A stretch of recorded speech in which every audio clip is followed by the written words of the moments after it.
Lunch break, and then we'll pick up back here at 12:30, and then we'll have two sessions on female elders. Okay? So I chose the two passages in 1 Corinthians talk about female preaching because you have one of the most explicit statements, chapter 11, verse 5, that the women are praying and prophesying there at Corinth. And it seems pretty clear to me that they're doing it in the context of the worship of the assembly, and Paul doesn't critique them praying or prophesying. And if we have descriptions of prophecy as encouraging, exhorting, teaching, comforting, that sounds a whole lot like what we think of as preaching. Right? And so we have pretty strong evidence in the text of that. We can also look at the other passages, like the Euodia and Syntyche one about they struggled side by side with Paul in the preaching of the gospel. Right? We have the woman at the well who converts the folks. We believe because of your testimony. Where preaching is used, testimony is used. Anyway, but I chose the 1 Corinthians passage because it's one of the clearest ones, at least on the verse 5, praying and prophesying. And Paul doesn't tell them not to. He tells them how to do it, namely with their heads covered. Okay, but if you're going to do that, then we also need to take a look at chapter 14 for a couple of reasons. One, because chapter 14 is the end of the discussion, right? We've had a discussion that began in chapter 12, now concerning spiritual gifts, and it goes 11, it goes 12, 13, 14, and so now we're getting to the end of it. And it's important to look at chapter 14 because it also has the restriction there. So, what I'm going to do is something similar that we did in chapter 11. We'll start out a little bit broadly and then go closer and closer into the context of individual verses and into some of the wording. So, looking at the page that has understanding 1 Corinthians 14, verses 34 and 35 at the top. So the context of this is tongues and prophecy.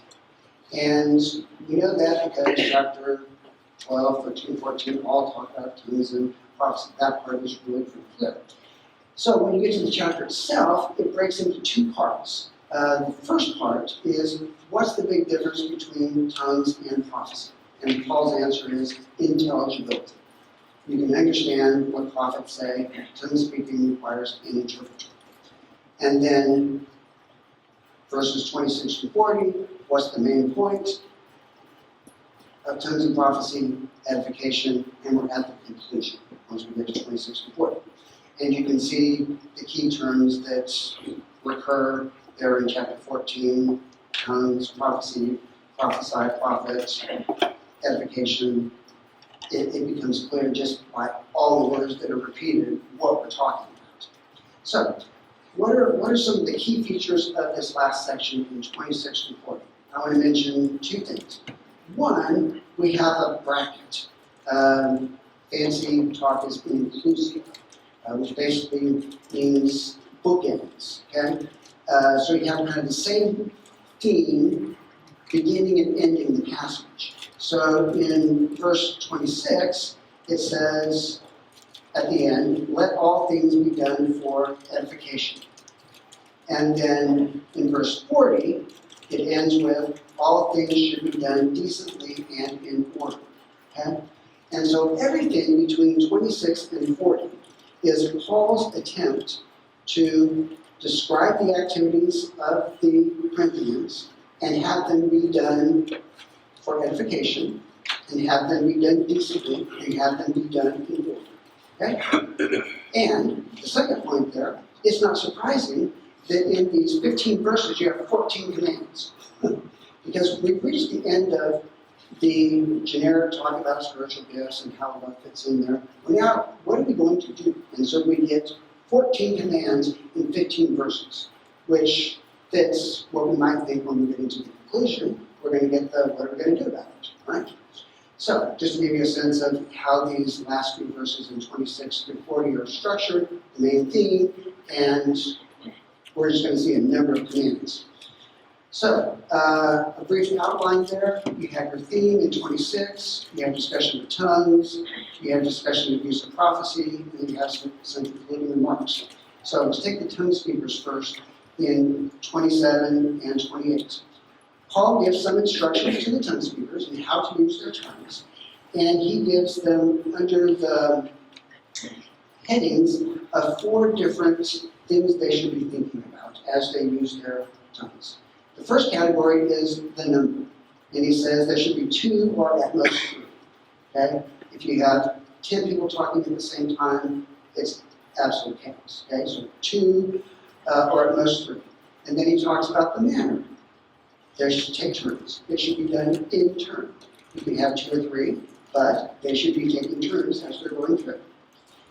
He talks about accompaniment. If someone is speaking in tongues, then there needs to be an interpreter. Why? Because we're doing things for edification. If folks can't understand what's being said, it's not going to be edifying, right? And you can see how the first 2 are talking about doing things decently and in order. And then the 4th area is modification. Okay, but what if there isn't someone to interpret? Then what? I know you said we should have an interpreter, but what if there isn't someone to interpret?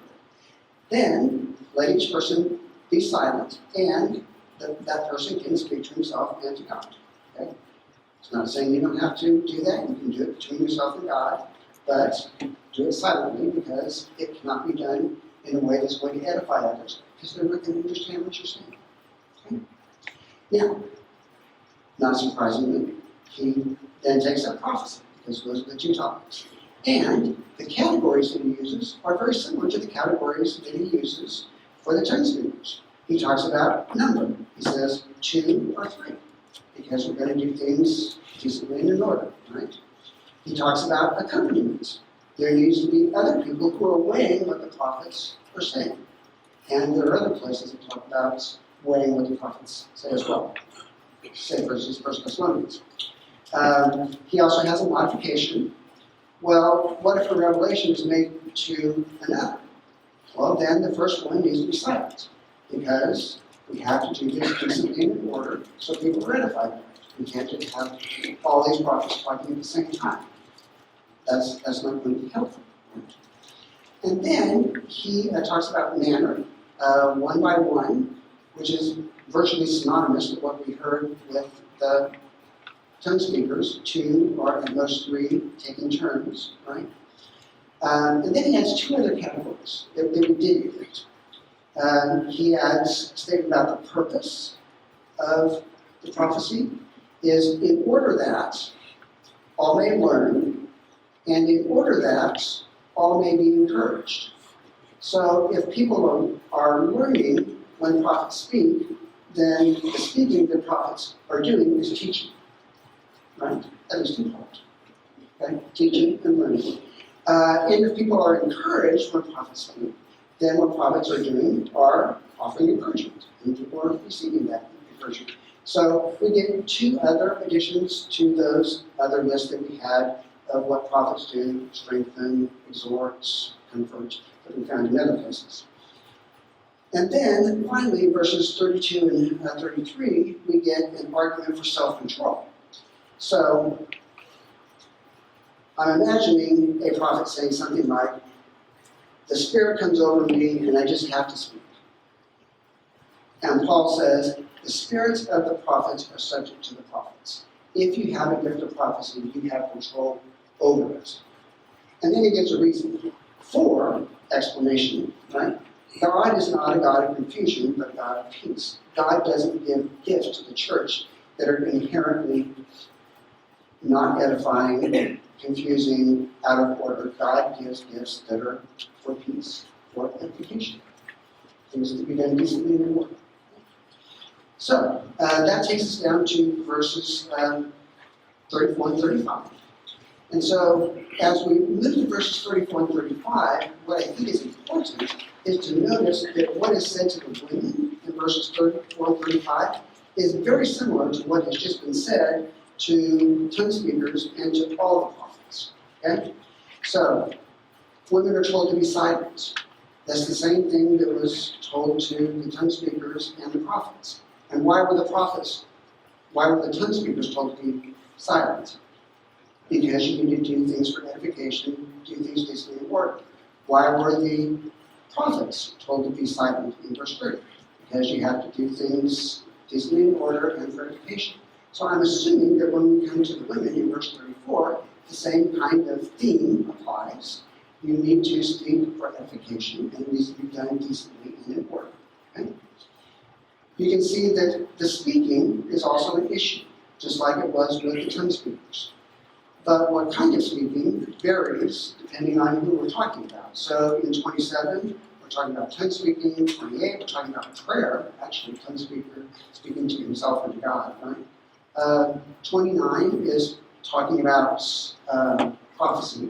And then you have the women's speaking in 34 and 35.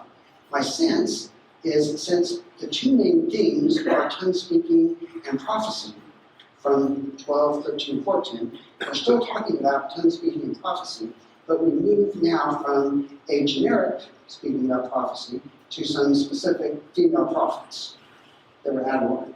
Okay? And that's what we get in verses 34 and 35.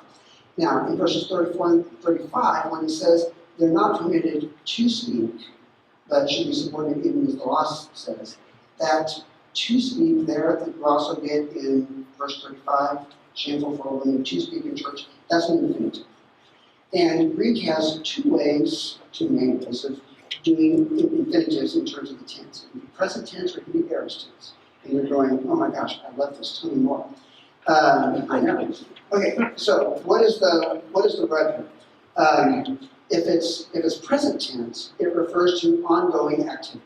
Okay? If it's aorist tense, it's talking about the activity just in general. Let me give an example. So if I'm sitting at the table with my kids, and my kids are 5 and 7, and I say, you're not permitted to speak. If I say that, and I use a present tense infinitive, it means you're not permitted to go on talking. Okay? If I say you're not permitted to speak, and I say the aorist tense, that means you're not permitted to speak at all.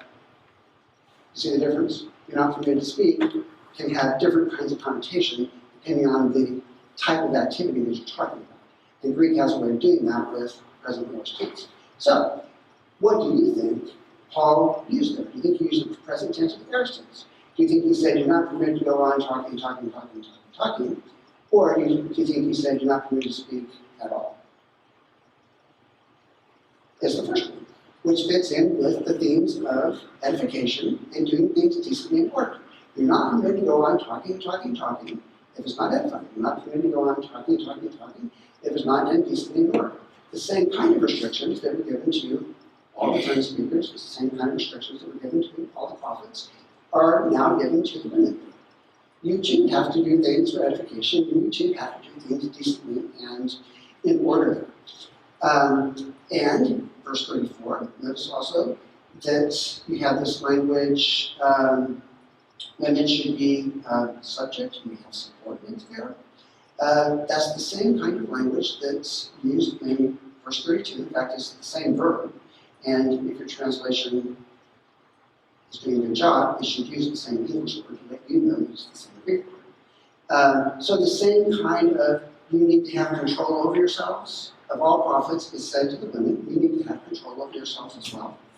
And this language of learning that's mentioned in 35 is part of prophecy, which we see from verse 31. So I'm going to give you 4 options for ways in which folks have read verses 34 and 35. Go ahead. Question before you move on. Sure. You may have covered this, but what is the as the law says at the end of 34? How does that apply? We are going to get there. Okay. We can go ahead and do that now. Go ahead and turn over 2 more pages. It says, even as the law says. Okay? At the top. Did we find it? Yeah, okay. So, I think, and again, I'm telling you, here's my best shot, okay? I think, even as the law says, is an allusion to Miriam in Numbers 12. And then what I've included are 4 questions that I think you would ask me if I said that. So if I say, I think, even as the law says, is an allusion to Miriam, I think that you would say, why do you think there's an allusion to Miriam? And here's my response, okay? Miriam, in general, is a prominent figure. She's a prophet and a leader of Israel. Some women are named in multiple Old Testament books. There are 8 women who are mentioned in 3 Old Testament books. 2 women are mentioned in 4 Old Testament books. Miriam is the only woman who's mentioned in more than 4 Old Testament books. So just in terms of women who are mentioned in the most books of the Old Testament, that would be Miriam. And most folks might find that kind of surprising. Okay? Second, she is the first female prophet mentioned in the Old Testament. And if we're talking about female prophets, it would make sense to have an allusion to the very first female prophet, like what might we learn from the very first woman who had the gift of prophecy. Second, she's an example of a disruptive female prophet who had to be corrected. And we have some women prophets here who need some correction. It would be appropriate to allude to a female prophet that needed some correction. And there's at least 6 women in the New Testament that are named after Miriam. Okay? There's 7 Marys. One of them may overlap. In other words, this is a very, Miriam was a very prominent leading figure, so much so that when husbands and wives had little baby girls in the first century, they wanted to name them after. Oh, why don't we name them after Miriam? And that's why you get 7 Marys, right? So it is very much a part of the culture in the first century. People know about Miriam in ways that we might not. Okay? Now, the second question that you might ask me is, why might there be an allusion to Numbers 12? And there are some possible allusions in the language there, and I point to 4 that folks have named. But more importantly than that, Numbers is one of the 5 books of the law, and the phrase we're trying to explain is even as the law says, right? So we're looking for a passage in the law that makes sense here. And we got Numbers 12, and it's in the Torah. Second, Paul has just recently alluded to Numbers 12 in the previous chapter. So it's not like, oh, you're kind of pulling a rabbit out of a hat. No, Paul has just been having an allusion to Numbers 12 in 1 Corinthians chapter 13. So it's on his mind, and it's in the minds of the readers. And interestingly enough, and this is one of the ones that I found more fascinating as I did more work on this. In his letters, Paul's letters, he cites or alludes to the book of Numbers 19 times. 15 of them are in 1 Corinthians, which is just kind of wow. In other words, he's been using Numbers a lot. And so the fact that he might allude to Numbers here would not be surprising. He's done it 14 times previously in the book of 1 Corinthians. Okay? So, last question that you might ask. So what would an allusion to Miriam in Numbers 12 mean? I think it would mean something like this. Female prophets, understood, are not permitted to keep on speaking, but they should be subject to themselves. They should have control of themselves. As the law says, understood, about disruptive female prophets like Miriam in Numbers 12. So what I put in brackets there is what I think they would understand in the first century that we don't. What Paul is intending in the first century that he doesn't have to say for them, but it'd be really nice if he did say for us 2,000 years later. So I think it's an allusion to Miriam and using an example of a disruptive female prophet to say, look, this isn't something new. From the very first female prophets, when a female prophet gets out of line, they get instructed to hate themselves. Okay? This isn't something that I'm just saying to you. The law itself says that about the very first female prophet. So that's what I think that's saying. That's my, again, best shot. Okay, so since we went ahead and did that, let's go ahead and look at the page before that. This is a page from Livy, who is a Roman, and he writes near the time of Paul, okay? A little bit before, 59 BC to AD 17. And he's describing the after effects of war. There was a war on. The Roman Senate said, hey, we have to conserve resources because we have all this money that used to go toward the army to fight these wars. And so here's some restrictions on what you can buy. And now the war is over, people are saying, hey, we want to be able to buy stuff again. Okay? So that's the context. So picking up in the top left there. Indeed, it was with some embarrassment that I came a few moments ago to the forum right through a crowd of women.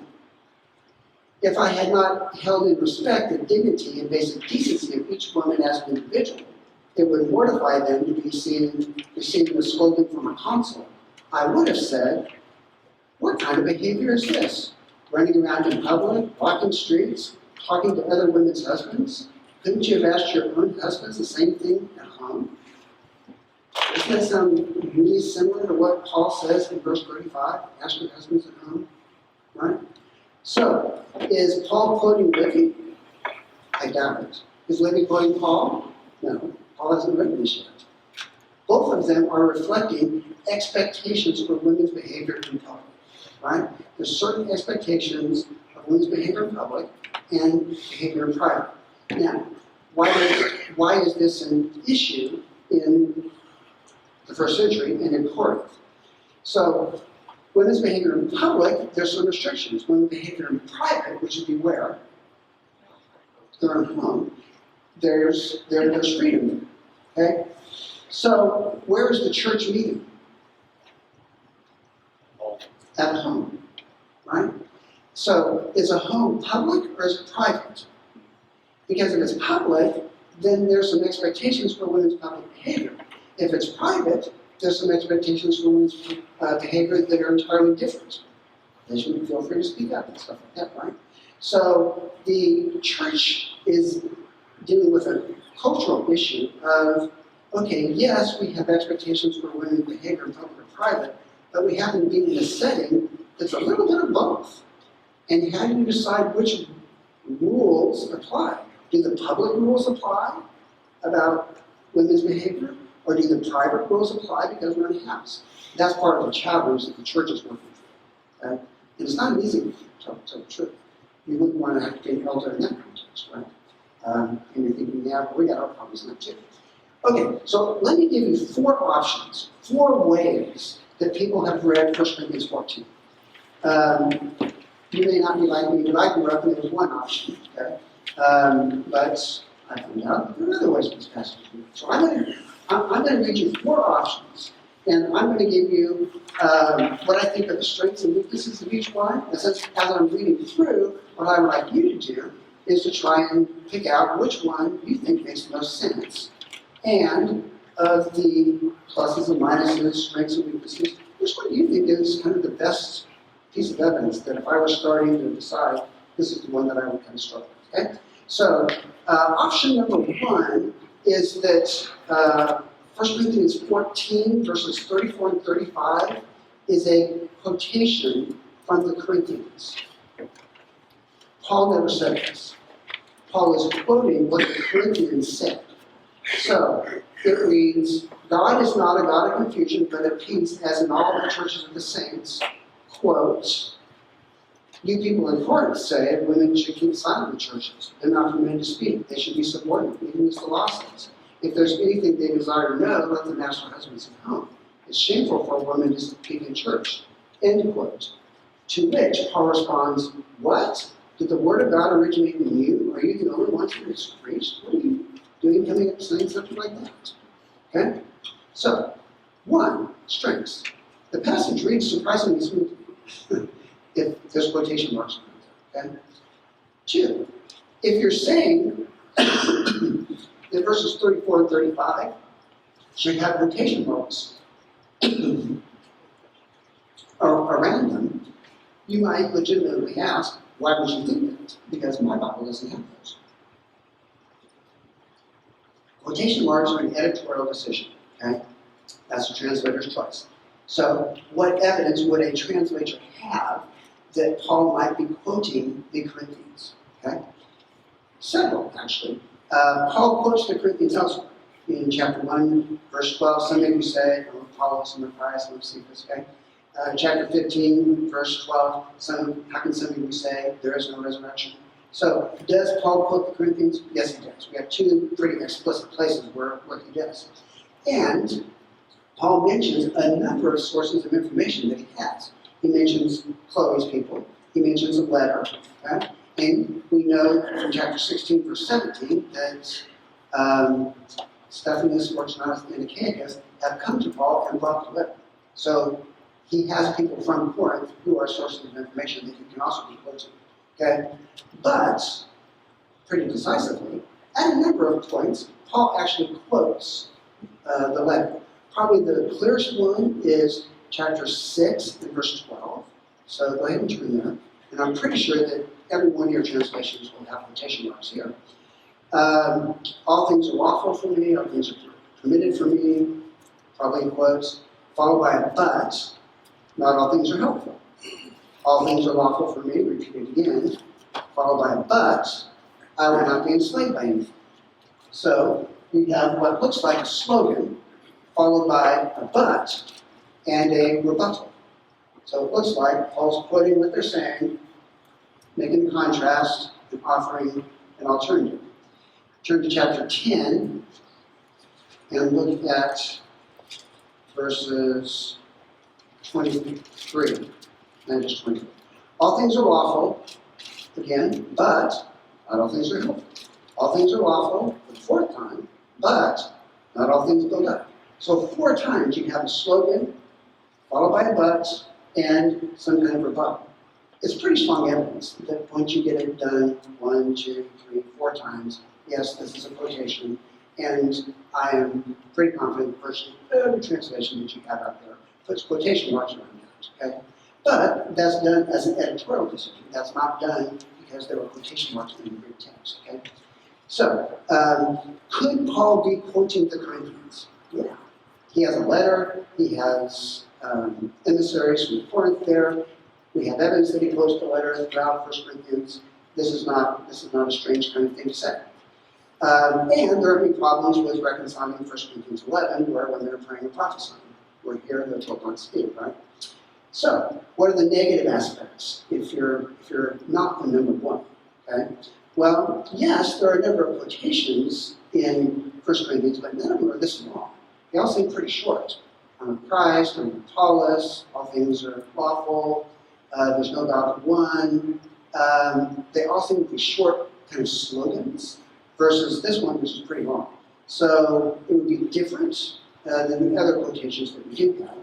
There isn't an introductory phrase saying, you say, but there's not always an introductory phrase introducing quotations, like in chapter 6 and in chapter 10. And then you still have to deal with other passages. This doesn't give you free tickets for other passages. Okay. So those are the number 1s. Okay? Paul never wrote verses 34 and 35. He's quoting them and refuting them. Number 2, say, Paul never wrote this. A later scribe came along and added it. Okay? And if you take out the passage, you can read pretty smoothly from verse 33 into verse 36. So, and there are some Greek manuscripts that take verses 34 and 35 and move them to after verse 40, because they don't seem like they fit there. Okay? So they move them to the end of the chapter. So what are the negative parts of being number 2? In my opinion, there's no textual basis for this omission. In other words, there's no manuscript that actually omits 34 and 35. They move it, but they don't think that it shouldn't be part of 1 Corinthians. Okay? So for me, it's really hard to take something out of Scripture if there's no manuscript evidence for it. Okay? And the text can be read coherently with the passage. So, 3, it's a rule for all time. The passage reads smoothly, you have commands, just like you had commands for tongue speakers and prophets. It fits with a traditional reading of 1 Timothy 2. Okay? Problems with number 3 are, first, given the mention of husbands in verse 35, where it says to ask your husbands at home, the restriction on speaking would then seem to be speaking directly to wives, okay? And not just all women in general, which is how number 3 usually applies it. But the restriction would just be to wives, if you're going to translate husbands in verse 35, then the women in verse 34 should probably be wives, right, if we're unfair there. Which means it wouldn't have any relevance to non-married women who are speaking. Second problem is in the immediate context of this passage, where you have prophecy described, and the letter, chapter 11, verse 5, you have women speaking. Okay? 26 begins with, when you come together, each of you has a hymn, a lesson, a revelation, a tongue, or an interpretation. The problem is you're not doing it in an edifying kind of way. So it presumes people speaking, both in the context and back in chapter 11. And there would be some problems that you're going to have to deal with, like 1 Corinthians 11, Galatians 3, just like the number ones have to deal with 1 Timothy 2. Okay? Option number 4 is we have specific instructions for a specific problem. Okay? The passage reads smoothly. You have tongue speakers, Paul gives specific instructions for. You have prophets in general, he gives specific instructions for. You have some female prophets who are speaking out of turn, and Paul gives specific instructions for. Okay? If just the closer context, where women are praying and prophesying, back in chapter 11, verse 5, and a wider context about no more male and female in Christ Jesus. But you still don't get a free ride on other passages. You're still going to have to deal with 1 Timothy 2 there. So just because you say, I'm number 4, that doesn't solve all the problems, you're still going to have other challenges there. Okay, so as you heard those four options there, were there any people that were a number 1? Nobody's number 1. Maybe a couple people were number 1. When I first saw number 1, I thought this was ingenious. It was like, wow, I've never thought of that. And the more I tracked it down and found out, wow, there's a lot of quotations in 1 Corinthians. And it's not just something that there's no evidence for. I found it really intriguing. Ultimately, I didn't end up there, but I was number 1 for a while, as I was kind of wowed by it. Any people that are number 2s? Number 2 is actually probably the most popular one in the academic world. That's probably what you're going to read most often in commentaries, right, is the number 2 one. And for me, the thing that's just really hard is there aren't any manuscripts that omit it. And I have a hard time omitting things that there's no evidence for manuscript omission. Why would it make a difference if they moved it to the end? It still says what it says. It still says what it says, Okay. right? But they're saying it got moved to the end because it wasn't supposed to be there, and they were just confused, and it's like, well, let's put it at the end then, because it doesn't make any sense here. So, moving it in their minds indicates scribes thinking it shouldn't be there. Okay. 3s, we'll scroll time. Okay. 4s. Okay, so as you read through the kind of pluses and minuses, evidence kind of for one, for the other, if you had to kind of pick one piece of evidence you think is like really strong, that if I'm going to build my interpretation on, it's going to start here. Which one's kind of struck you as this is a really strong piece of evidence? This is something convincing, compelling. I think it was specific for Okay. specific things. I read a little bit, a lot actually, about it. And the person I was reading offered the idea that because in Jewish practice, the men and women sat separate, and maybe they didn't have churches, maybe they didn't, I don't know. But this person's idea was because the service was basically conducted maybe in a language that everybody didn't understand. How much of it was Hebrew? Was it all in Greek? What, did the wives, they speak Hebrew or Arabic at home and everybody's trying to read, or that thing, that being just a group sitting there, they just kind of chattering to one another because they don't know what they're saying. And Paul was making the point, you just need to be quiet And then we get home, say, what was he talking about, or she talking about, whatever it may be. Which I thought, oh, really, to me, that's a really good explanation now.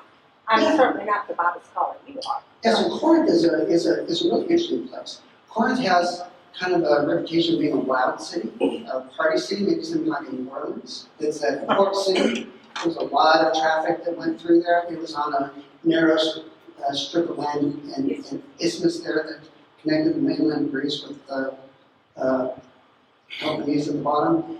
And so it was a whole lot faster to go across there than it was to go all the way around. So it just had traffic from all around the ancient world. And actually there's a verb, Corinthenesthai, which means to commit fornication. So hence Corinth's kind of party city kind of reputation. That being said, it was also very diverse ethnically. Okay? So it's in Greece, okay? But it's a Roman colony. And what that means is all of the administration and leadership of Corinth is done by the Romans. And it's in Latin. And I'm going to get this wrong, it's close. It's like 101 out of 105 inscriptions that we have from the first century in Corinth are in Latin, even though it's in Greece, because it's a Roman colony. Okay? And we also know of a Jewish synagogue that's there in the first century, as well as all the traffic from all the. So it's a very diverse place ethnically. You have people from all over the ancient world passing through there, but you also have Greeks, because it's in Greece. You also have a lot of Romans, because it's a Roman colony. You also have a synagogue there. And so there are a lot of cultures going on at the same time. Now, Greek was close to the common language. Even though you spoke your own language, everyone also kind of spoke Greek. Or it was the language of commerce and trade and travel. And so if you knew Greek, you could talk to anyone kind of thing. Kind of like English is with airlines. I mean, they speak English as their language, even if it's two Thai people. Landing in Thailand, the person in the air control tower is Thai, and the pilot's Thai, they're still speaking English. English, is the language of aviation. It was like that for Greek in the first century. Okay? So, yes, they could speak with one another, but as you know, as you're going in the second language, there's varying levels of competence there. And the situation that you described is very plausible. Which of the four would you choose? Sorry, Which of the four would you choose? I have been all of the four. So one of the conversations that I had in our downtimes is that it's really easy for me to be sympathetic as I'm talking to folks and listening to folks, because as I look out, I've been every one of you, right? So it's really easy to love you if you're a 1, 2, 3, or 4, because at some point in my life, I was a 1, 2, 3, or 4, and when I was a 1, 2, 3, or 4, I wanted people to love me, respect me, and give me time to kind of think about this and work through it, maybe change my mind. I didn't come to it in like, okay, you have 15 minutes that I've spoken to you, and now you have to make your decision. I mean, this took a long time as I thought through and read through the evidence and found more evidence and read through the evidence again, and compared this one with that one, and then compared the evidence for with the evidence against. This 3/4 of the page is like 20 years of reflection on my part.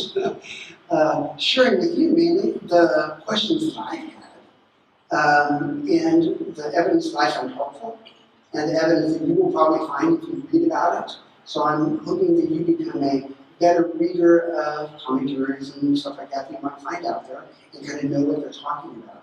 Just to kind of give you a sense of the terrain there. I only grew up with one option, right? So that, in some sense, made it easy.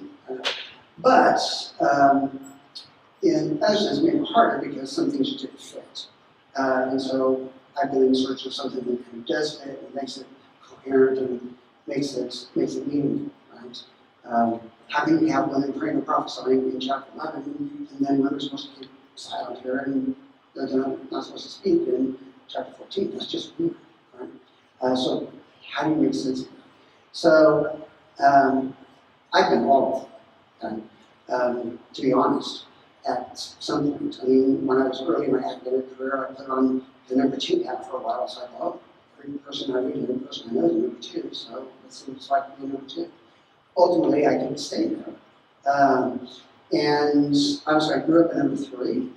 I was super intrigued by number 1 when I first heard it. But I found myself in number 4. I think a lot of that, just the whole nature of the letter, is a response to questions they're having, Right. which points to the situation of nature. He's replying to specific questions and problems they're having. Exactly. Chapter 7, verse 1. Now concerning the matters about which you wrote. And then chapter 12, verse 1. Now concerning, Paul's picking up another one of those topics. Yeah. Why do academics focus more around number 2? It seems to me the last one they would want to choose, if it's not omitted from any of the names. Yeah. They don't like what Paul says in verses 33 and 34, and they're trying to find a way around it. And So putting it on the end negates it. well, not having it as something that Paul said negates it for them, right? If it's not part of the text, then I don't have to deal with Paul who said verses 34 and 35, right? So that's the appeal for them, because you have Galatians 3:28, which talks in very expansive kind of terms about there's no more Jew, Gentile, slave, free, nothing in Christ, and then you have this, and that doesn't even fit. So, I mean, they're also trying to make it fit, but it seems like an abrupt chop to me, much like the folks who in 1 Corinthians 11 want to say, oh, that's not worship. Okay, that makes it very clean between 11 and 14, where women are speaking and then told not to speak. It just doesn't fit the evidence. And for the number 2, for me, that doesn't fit the evidence, because we have, with all the different types of Greek manuscripts, we have papyri, we have minuscules, we have rituals, we have little proportions. There is 5,000, there's probably 5,000 for first Corinthians, there's 5,000. There's no manuscript that omits it. And for me, I just can't take it out of Scripture if there's no evidence whatsoever. That seems just too abrupt, right? So I understand their sentiment, trying to make things make sense, right? But it's just too big of a chop for me. Much like the chapter 11 worship, it's just too big of a chop for me. I would rather have it be more complex and not understand it and feel like I'm being honest with the evidence than have a solution that makes sense, but I dealt fast and loose with the text in order to get there. Right? And I get that ambiguity is not popular, right? I mean, we would like everything to be sure, set, clear, but I would rather deal with ambiguity in the hope that we're going to find a place that makes sense of it at some point. And I dealt with a number of years ago, decades ago, in order to find a place where I feel like I can stand pretty confidently. But that wasn't something that I got to in a class session. That was something that required some reading and thinking, mulling over. And I would like to be as fair to others as I was to myself, if that makes sense. Okay. But we are at 10:50. Okay, so when we come back, we will talk about the theology of gender. How does God understand male and female? And then directly address female elders in light of that theology of gender. So see you all back at 12:50. Enjoy your lunch. Catch you session.